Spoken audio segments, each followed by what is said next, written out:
అంజలి TV.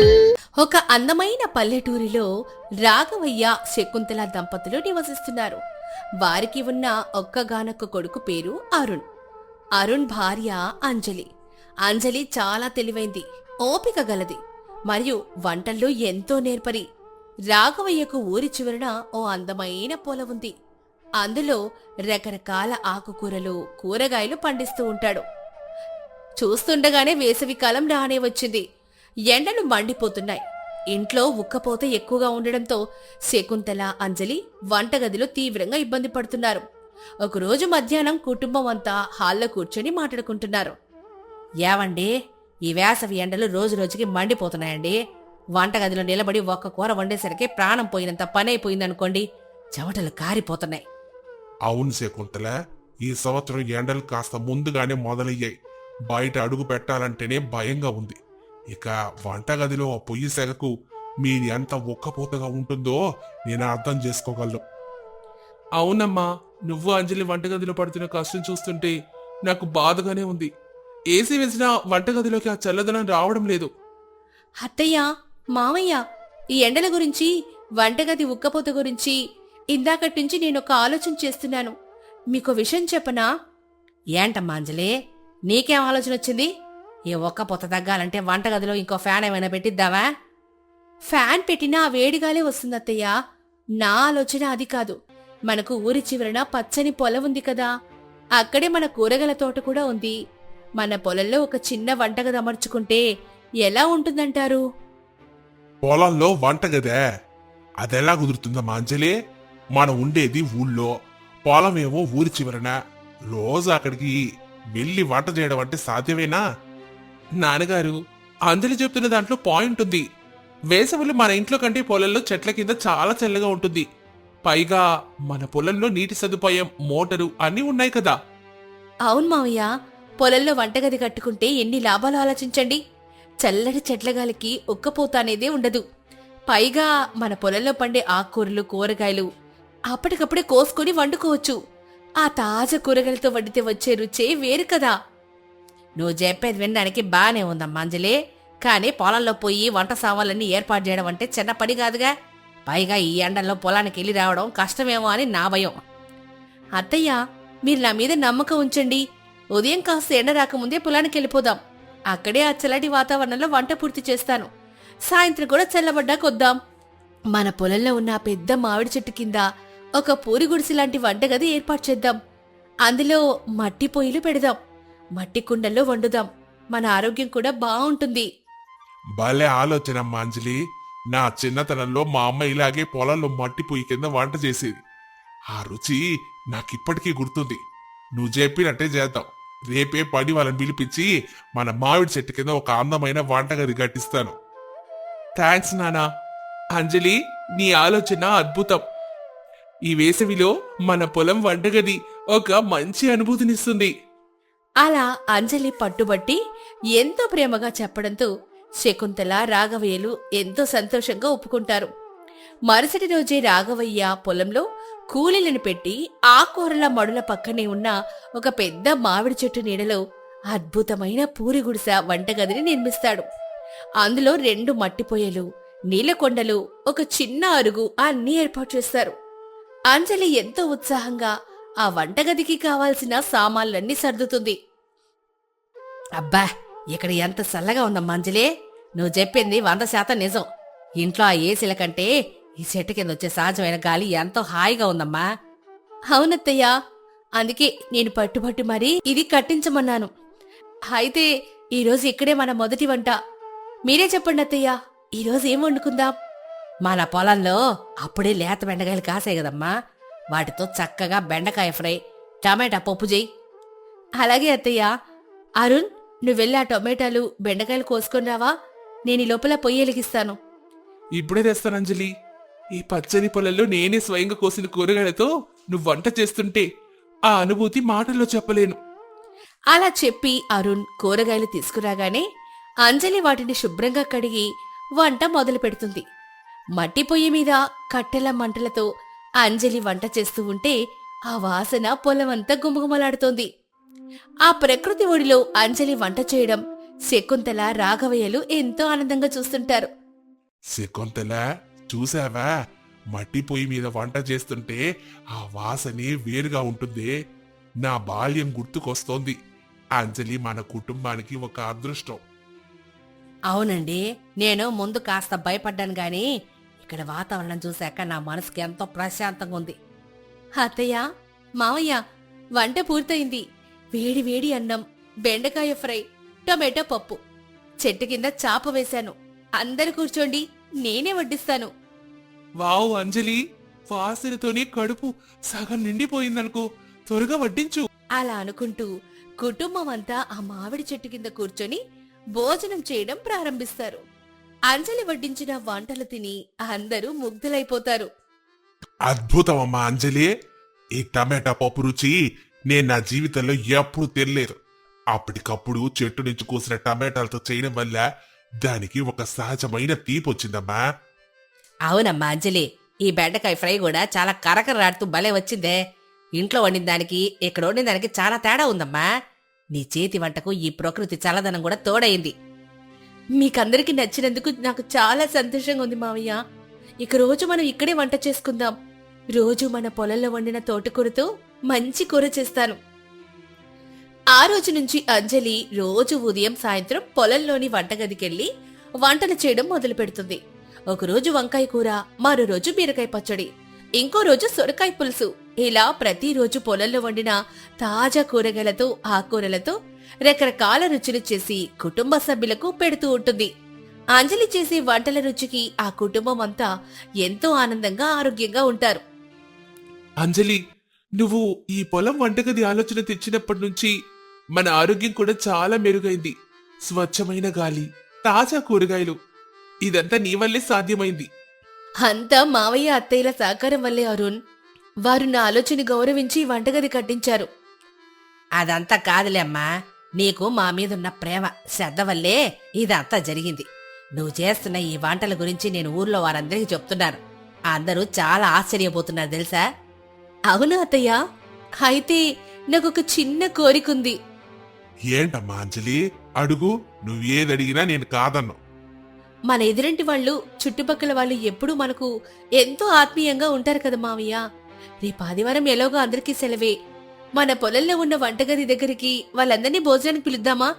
నేను ఉదయాన్నే వచ్చి రకరకాల వంటలు, మన పొలంలో వండిన కూరగాయలతో ఒక పెద్ద విందు సిద్ధం చేస్తాను. చాలా మంచి ఆలోచన అంజలి. ఇరుగు పొరుగు వాళ్ళతో మనం ఎప్పుడూ కలివిడిగా ఉండాలి. నువ్వు చెప్పినట్లే రేపు మధ్యాహ్నం భోజనానికి మన ఎదురింటి రంగయ్య గారి కుటుంబాన్ని, పక్కింటి పార్వతమ్మ కుటుంబాన్ని, ఇంకా చుట్టుపక్కల వాళ్ళని కూడా పిలుద్దాం. సరేనమ్మా, నేనిప్పుడే వెళ్ళి వాళ్ళందరినీ రేపు పొలానికి భోజనానికి ఆహ్వానించొస్తాను. అలా చెప్పి వెళ్లి ఇరుగు పొరుగు వారిని ఆహ్వానిస్తాడు రాఘవయ్య. మరుసటి రోజు ఉదయం అంజలి, శకుంతల, అరుణ్ కలిసి పొలానికి చేరుకుంటారు. అంజలి ఎంతో ఉత్సాహంగా రకరకాల కూరలు వండడం ప్రారంభిస్తుంది. పొలంలో వండిన దోసకాయతో పప్పు, వంకాయ మసాలా కూర, తోటకూర ఫ్రై, టొమాటో రసం, ఇంకా వేడి వేడి గారెలు సిద్ధం చేస్తుంది. మధ్యాహ్నం సమయానికి ఆహ్వానించిన అతిథులంతా పొలానికి చేరుకుంటారు.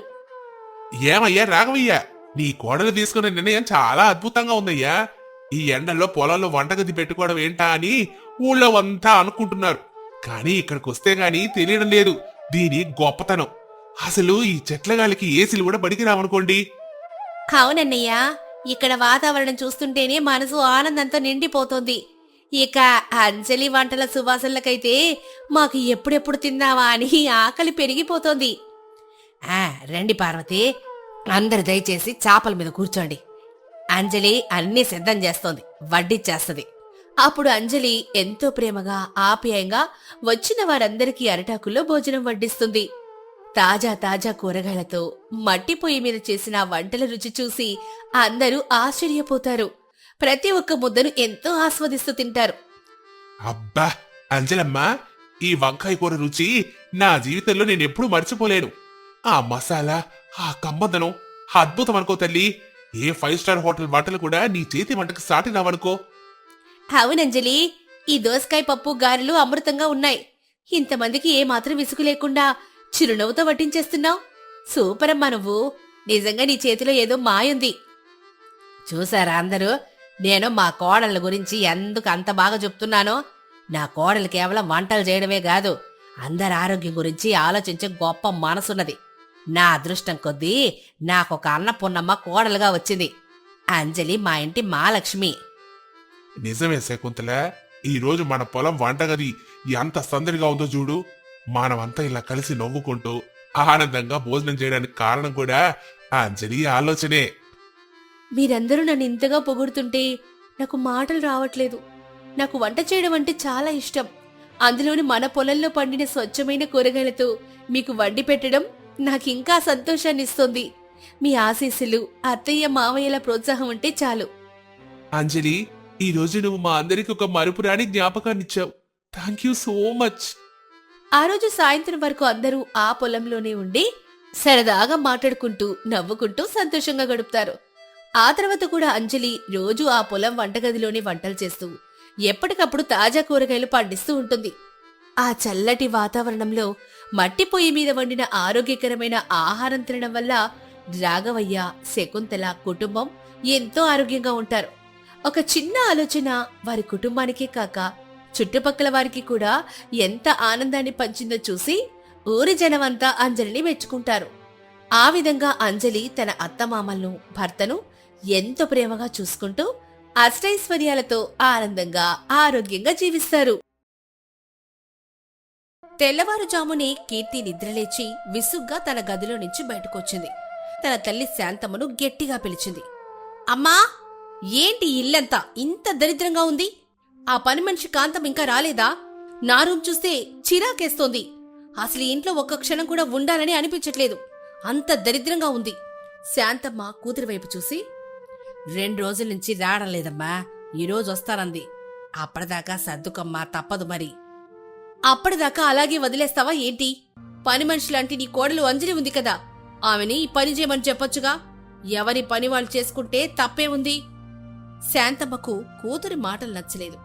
మెల్లగా నచ్చచెప్పే ప్రయత్నం చేసింది. ఎవరి పని వాళ్ళు చేసుకుంటే తప్పేముందని నువ్వే అంటున్నావు గదే, మరి నీ రూమ్ను నువ్వే సర్దుకోవచ్చు కదా కీర్తి, ఎందులో తప్పే ఉంది చెప్పు. తల్లి అన్న మాటలకు కీర్తికి పౌరుషం వచ్చేసింది. అమ్మా, ఏంటి అలా మాట్లాడుతున్నావు? నేనింట్లో ఏం ఖాళీగా లేను, ఉద్యోగం చేసుకుంటున్నాను. నేను అమెరికా వెళ్లి చదువుకుందేందుకు? ఇలా ఇంటి పనులు వంట పనులు చేసుకోవడానికి కాదు. నా కాళ్ల మీద నేను నిలబడి ఈ కుటుంబానికి ఆదర్శంగా ఉండడం కోసం చదువుకున్నాను. ఇలాంటి పనులు ఏమన్నా ఉంటే పని మనిషికి అప్పచెప్పు, అదే నీ కోడలికి చెప్పు. నా దృష్టిలో తను కూడా పని మనిషే. కీర్తి కోపంగా అక్కడి నుంచి వెళ్ళిపోయింది. ఈ మాటలన్నీ వంటగది గుమ్మం దగ్గర నిలబడి వింటున్న కోడలు అంజలి కళ్ళు చెమర్చాయి. అప్పుడే పని మనిషి కాంతమ్మ మెల్లగా లోపలికొచ్చింది. ఆమె ఇంటి వెనక వైపు నుంచి వంటగదిలోకి రావడంతో ఎదురుగా ఉన్న అంజలిని చూసింది. ఏమైంది కాంతమ్మ, ఎందుకు ఇంటి వెనక నుంచి వంటగది వైపుకొచ్చావు? వామ్మో, ఇంట్లో పెద్ద రాక్షసు ఉంది కదమ్మా, అందుకే ఇటా వచ్చాను. ఇప్పుడు కనుక నన్ను చూసిందనుకో నన్ను ఏకి పారేస్తుంది, అందుకే దొంగసాటుగా వచ్చానమ్మా. అన్నట్టు మీరేంటి ఇలా ఉన్నారు? కళ్ళు ఎర్రగా ఉన్నాయే, మళ్ళీ ఇంట్లో ఏదైనా గొడవైందా ఏంటి? అవి ఎప్పుడూ ఉండేవేలే కాంతమ్మా, నువ్వెళ్ళు. కాదమ్మా, ఎప్పటినుంచో అడుగుదామని అనుకుంటున్నాను గాని మర్చిపోతున్నాను.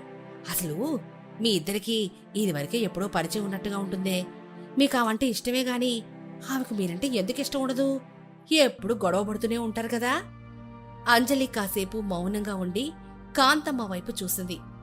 కాంతమ్మ, ఆమె నిన్ను కూడా అలాగే తిడుతుంది కదా, ఎందుకో ఎప్పుడన్నా ఆలోచించావా? లేదమ్మా, నేనెప్పుడు అలా ఆలోచించలేదు. అయితే ముందు దాని గురించి ఆలోచించు. దాని గురించి నువ్వేమనుకుంటున్నావో నాకు చెప్పు, అప్పుడు నీకు అసలు విషయాలన్నీ చెప్తాను. అందుకు కాంతమ్మ బాలయ్యని కటల్లో పెట్టేశారే అని తలగొక్కుంటూ ఆలోచనలో పడుతుంది. ఇంతలో శాంతమ్మ అక్కడికొచ్చింది. ఏంటి కాంతమ్మ, మళ్ళీ ఈరోజు ఇల్లు గుర్తొచ్చిందా నీకు? త్వరగా పనులని ముగించు, లేదంటే నా కూతురు పెద్ద గొడవ చేస్తది. తనకు కోపం వస్తే తట్టుకోలేవు, తెలుసుగా. అలాగే అమ్మగారు, ఇప్పుడే పూర్తి చేసేస్తాను. శాంతమ్మ కోడలి వైపు తిరిగి మెల్లగా చెప్పింది. అమ్మా అంజలి, నువ్వెళ్ళి అరుణ్ నిద్రలేపు, ఆఫీస్ టైం అవుతుంది కదా. అరుణ్ దగ్గరికి వెళ్తుంది. అంజలి మెల్లగా అరుణ్ గదిలోకెళ్ళి, ఏవండి, నిద్రలేవండి, ఎంత టైం అయింది?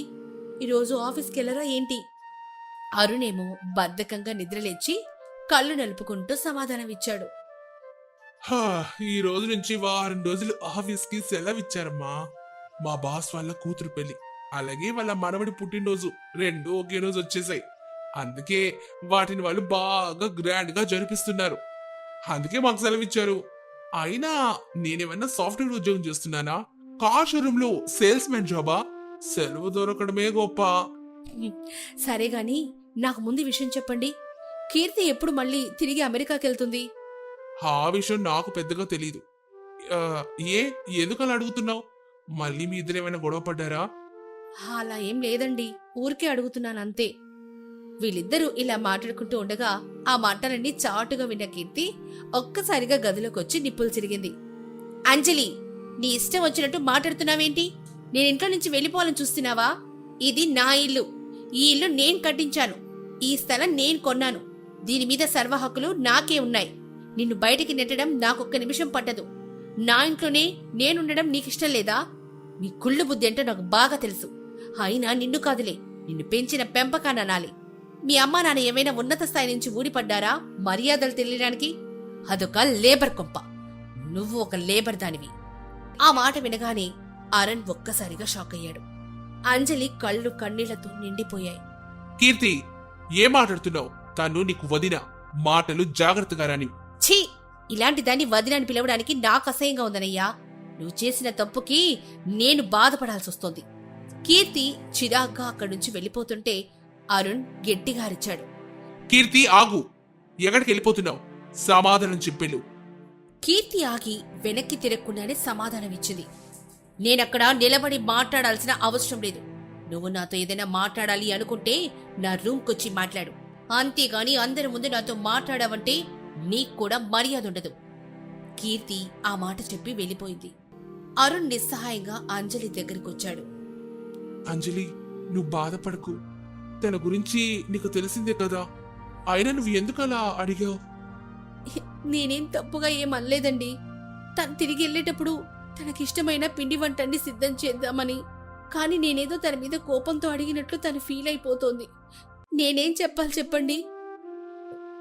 సరే అంజలి, నువ్వు తన విషయంలో ఏం జోక్యం చేసుకోకు. నువ్వు ఎంత ప్రేమ చూపించినా తను మాత్రం మారదు.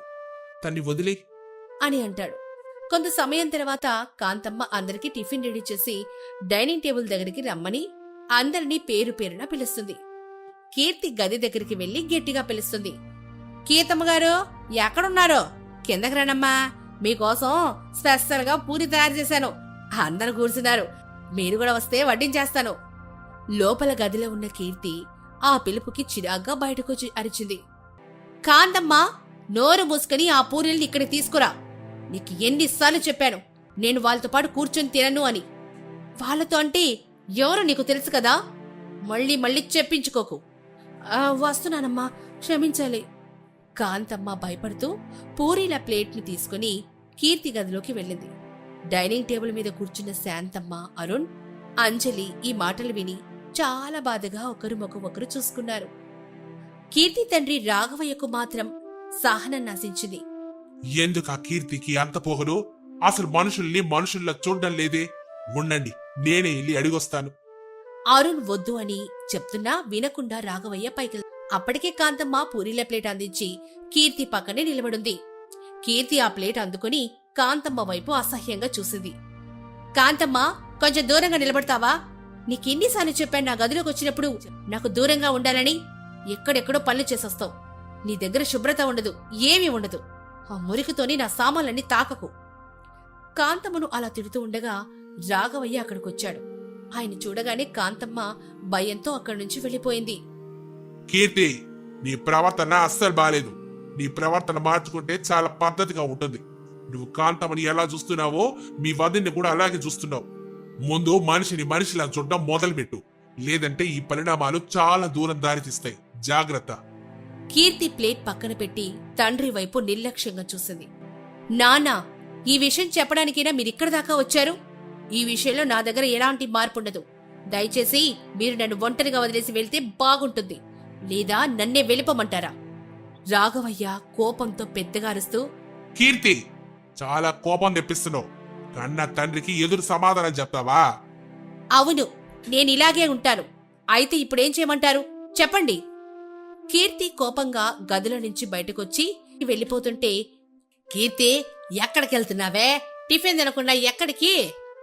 నేను హోటల్కెళ్ళి తింటానులేమ్మా, మీరు నా గురించి ఏం బాధపడాల్సిన అవసరం లేదు అంటూ విసుగ్గా ఇల్లు దాటి బయటికెళ్ళిపోయింది కీర్తి. అంజలి మాత్రం వెళ్లకుండా డైనింగ్ టేబుల్ దగ్గర కూర్చున్న కాంతమ్మకు వడ్డిస్తోంది. మీరెంత మంచోళ్ళమ్మా, మీరు ఇంటికి రాకముందు నేను అసలు ఇక టిఫిన్నే చేసేదని కాదు, భోజనం చేసేదాన్ని కాదు, అన్నీ మూట కట్టుకుని ఇంటికి తీసుకెళ్లే తినేదాన్ని. కానీ మీరు వచ్చిన తర్వాత నన్ను ఇలా గౌరవంగా డైనింగ్ టేబుల్ మీద కూర్చోబెట్టి మీరే వడ్డిస్తున్నారు. ఎంత మంచి మనసున్న మిమ్మల్ని చూసి ఆ కీర్తమ్మ గారు ఎందుకమ్మా అంత ఇష్టపడతారో, ఎందుకంత కోపం చూపిస్తారో నాకైతే అర్థం కావట్లేదమ్మా. కాంతమ్మ, నీకిందాకే చెప్పాను కదా, నీ మీద తను ఎందుకు అరుస్తుందో కారణం చెప్తే వీటన్నిటికీ నేను సమాధానం చెప్తాను. అమ్మగారు, నాకైతే ఒకడు గుర్తొస్తుంది. ఒకరోజు కీర్తమ్మగారు ఏడి పాలల్లో బూస్ట్ కలిపిమ్మంటే నేను పొరపాటున హార్లిక్స్ కలిపించానమ్మా. ఆ రోజు నన్ను చాలా దారుణంగా తిట్టారు. బహుశా అప్పటినుంచి నా మీద ఆ కోపం ఇంకా మనసులో పెట్టేసుకున్నారేమో. అవునా? సరే అయితే, అది కాకుండా ఇంకేమైనా ఉంటే చెప్పు. అది కాకుండా అంటే నేను చేసే వంటలు అస్సలు బాగోని ఓసారి తిట్టారమ్మా. బహుశా అది కూడా కారణం కావచ్చు. ఈ వంటల గోల నీకు తప్పలేదు గాని త్వరగా టిఫిన్ చేసి వంటగదిలో వెళ్ళు, చాలా పనులున్నాయి. ఈరోజు బిర్యానీ చేయాలని అనుకుంటున్నాను, నీకు ఇష్టమే కదా? మీరు చేసే బిర్యానీ ఎంత కమ్మగా ఉంటుందో నా తెలీదా? మీరు ఏర్పాట్లు చేయండమ్మా, నేను 2 నిమిషాలు వచ్చేస్తాను. సరే, నువ్వు త్వరగా వచ్చి నేను పనులు చూస్తుంటాను, నీకు కొంచెం శ్రమ తగ్గుతుందిలే. మీరు వచ్చిన తర్వాత నాకు శ్రమ ఎక్కడుందమ్మా అసలా? నేను వద్దంటున్నా మీరే అన్ని పనులు చేసేస్తున్నారు. అసలు నా జీతం డబ్బుల నుంచి మీకు కూడా కొంత ఇవ్వాల్సిందే. సరే అయితే, ఖచ్చితంగా ఇవ్వు, నేను తీసుకుంటాను. మధ్యాహ్న సమయం. బిర్యానీ వాసన ఇల్లంతా వస్తోంది. అందరూ భోజనానికి కూర్చున్నారు. కీర్తమ్మ గారు పొద్దున్నే వెళ్లారు కదా, ఇంతవరకు రాలేదు. ఎవరు తన గురించి పట్టించుకోరేంటి? కాంతమ్మ, ఎవరి గురించి పట్టించుకోవాలో నువ్వు భలే చెప్తున్నావే. గర్వం కోపం ఉన్నవాళ్ళు ఇంట్లో లేకపోతేనే అందరూ ప్రశాంతంగా ఉంటారు. ఆ గొడవలు లేకపోతేనే మాకు సంతోషంగా ఉంది. వదిలే, ఎక్కడో తిరిగి సాయంత్రానికి వస్తుందిలే. ఆ మాటలు పూర్తి కాకముందే కీర్తి లోపలికొచ్చింది. రాఘవయ్య మాటలు విని మళ్ళీ ఆమె ఒళ్ళు మండిపోయింది. ఓహో, నేను లేకపోతేనే అందరూ ప్రశాంతంగా ఉంటారని కోరుకుంటున్నారన్నమాట. సరే సరే, వెళ్ళిపోతాను, త్వరలోనే శాశ్వతంగా వెళ్ళిపోతానులే అంటూ కోపంగా గదిలోకెళ్లి తలుపులు గట్టిగా వేసుకుంది. ఇంట్లో వాళ్ళందరూ రాఘవయ్యని తిట్టారు. ఎందుకలా మాట్లాడారు? చూసారా ఎంత బాధపడిందో అని మందలించారు. సరేలే, ఇల్లు దానికి భోజనం పెట్టండి, లేకపోతే ఇల్లు పీకి పాకం పెడుతుంది. కాంతమ్మ భోజనం తీసుకుని కీర్తి గదిలోకెళ్ళింది. బిర్యానీ చూడగానే కీర్తి అడిగింది, ఈ బిర్యానీ ఎవరు చేశారో నిజం చెప్తావా కాంతమ్మ? మీ వదిన అంజలమ్మ గారు చేశారమ్మా, చాలా బాగుంది, భలే బాగా కుదిరింది, ఒక ముద్ద తిని చూడండి. నాకు వదిన కాదు తను, అర్థమైందా? ఈ ప్లేట్ తీసుకుని వెంటనే బయటికెళ్ళు, నా కళ్ళ ముందు దీన్ని ఉంచొద్దు. అమ్మా, తినే అన్నాన్ని అలా వద్దని చెప్పకూడదమ్మా, పాపం తగులుద్ది. నోరు మూసుకొని చెప్పింది చెయ్యి. కాంతమ్మ భయంతో ప్లేట్ తీసుకుని వెనక్కొచ్చేసింది. అలా కీర్తి ప్రతి ఒక్కరి మీద, ముఖ్యంగా అంజలి మీద కక్ష కట్టినట్లు ప్రవర్తిస్తోంది. కొన్ని రోజుల తర్వాత కాంతమ్మ ఒక కొత్త పట్టుచీరను తీసుకొచ్చి వంటగదిలో ఉన్న అంజలికి అందించింది. అమ్మగారు, ఈ బహుమతి మీకోసమే తెచ్చారమ్మా, ఈ పట్టుచీర మీకు అద్భుతంగా ఉంటుంది, తీసుకోండి. నాకెందుకు కాంతమ్మ ఇవన్నీ? మీరు ఇంటికి వచ్చిన తర్వాత నా పని సగం తగ్గిపోయిందమ్మా. మీ నా జీతం డబ్బులు తీసుకోమంటే తీసుకోరు, అందుకే ప్రేమతో మీకు ఈ చీర పట్టుకొచ్చానమ్మా. భలే దానివే కాంతమ్మా. సరే, నా కోసం ఇంత మంచి చీర తెచ్చినందుకు నీకు చాలా చాలా కృతజ్ఞతలు. వాళ్ళిద్దరూ నవ్వుతూ మాట్లాడుకుంటూ ఉండగా కీర్తి అక్కడికొచ్చి అసహ్యంగా ముఖం పెట్టింది. దొంది, ఇద్దరు పని మనుషులు ఒక్కచోట చేరితే భలే వింతగా ఉంది. ఒకరేమో పట్టు చీర తేవడం, ఇంకొకరేమో కొలుకుతూ దాన్ని తీసుకోవడం. అసలు సిగ్గుండాలి, మీ లోబి బుద్ధులు ఎక్కడికి పోతాయి? పెంపకం అలాంటిది కదా అంటూ నిప్పులు చెరిగి అక్కడి నుంచి వెళ్ళిపోయింది. అంజలి ఆ మాటలకి చాలా బాధపడింది. అమ్మగారు, అసలు ఏంటాం బాధ? ఏం జరిగిందో నాకు చెప్పండి, నా వల్ల అయితే ఆమెను మారుస్తానమ్మా, లేదంటే ఏదో ఒకటి చేసే ప్రయత్నమైనా చేస్తాను కదా. సరే చెప్తాను కాంతమ్మ విను. మరి అసలు కీర్తికి అంజలికి మధ్య ఉన్న ఆ పాత గొడవేంటి అనేది పార్ట్ 2లో చూద్దాం.